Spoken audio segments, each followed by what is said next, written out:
Hi, I'm Pete. Welcome to my channel. Today I'm going to share some tips to help you plan that first African safari. Thanks for stopping in. Now let's get started.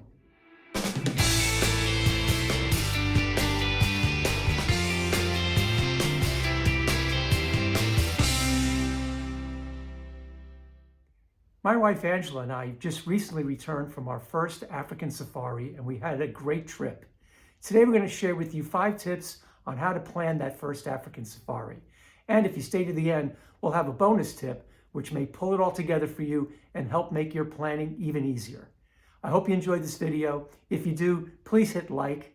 And if you'd like to see more content from me in the future, hit the subscribe button. Now, let's get started with those tips. You're planning your first African safari. There's so much to see and do. All the wildlife, the beautiful sunsets, then there's the beautiful African people. My wife Angela and I just returned from a 2-week adventure in Africa. Today we'll share with you tips on how to plan your first African safari. Here are the 5 tips that helped us plan our first African safari. Tip number 1, plan early. People from all over the world are traveling once again. Demand for international travel is back to pre-pandemic levels. Unfortunately, the travel industry is having a hard time keeping up with this increase in demand. So to find the best options for flights and the best safari lodges, you really need to start your planning early. 1 year is not too early to start that process.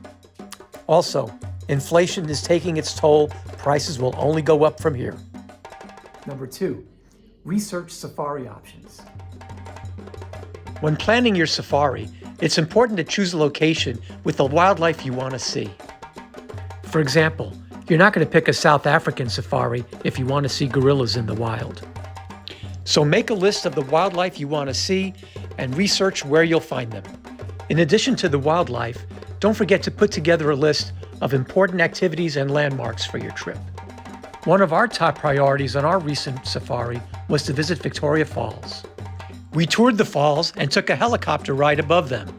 Also, my wife Angela did a bungee jump, not for the faint of heart. Number 3, identify a budget that you can live with. It won't come as a surprise that flying halfway around the world for an African safari can be very expensive. It's extremely important to establish a budget and then plan your trip accordingly. There's a safari experience to fit most budgets. Accommodations can range from the most basic to the most opulent. Prices can range from $500 a night per person to well over $3,000 a night per person. When putting together your budget, don't forget to look at the cost of getting to Africa. You're flying halfway across the world, so airfare can be very expensive. Airfares can vary widely depending upon your route and what type of ticket you buy. Flying in coach can save a lot over flying in business, where ticket prices may exceed $5,000 per person. Number 4, understand all the travel requirements of all the countries you're going to visit, including your own country. A good place to start is the U.S. State Department's website. Here you'll find important travel information for all the countries on your itinerary. Each country has their own rules regarding passport control, going through customs, obtaining visas, and also health requirements. It's also important to understand the rules for returning back to the United States after traveling in Africa. And number 5, don't wait till the last minute to put together all those final details. You're going on safari for 2 weeks in Africa. This doesn't mean you need 2 weeks worth of safari outfits. Resist the urge to overpack. You may be flying on small aircraft with very strict luggage requirements. Most lodges will do laundry for you free of charge. So pack only enough clothing to fit in a small, soft-sided carry-on bag. It goes without saying there'll be many photographic opportunities on your safari trip.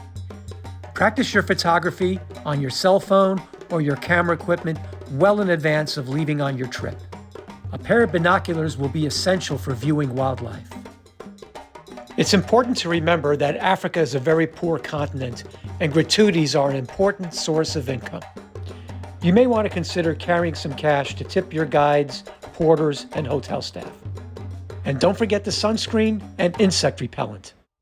Okay, Let's say you spent the better part of a weekend doing all this research and your head feels like it's going to explode. My wife and I felt the exact same way.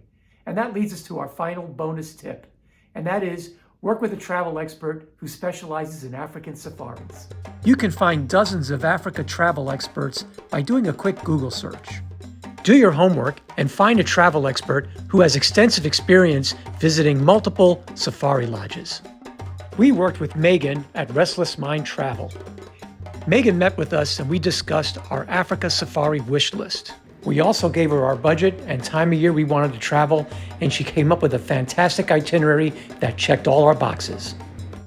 With her extensive list of contacts in the industry, she actually came in under budget.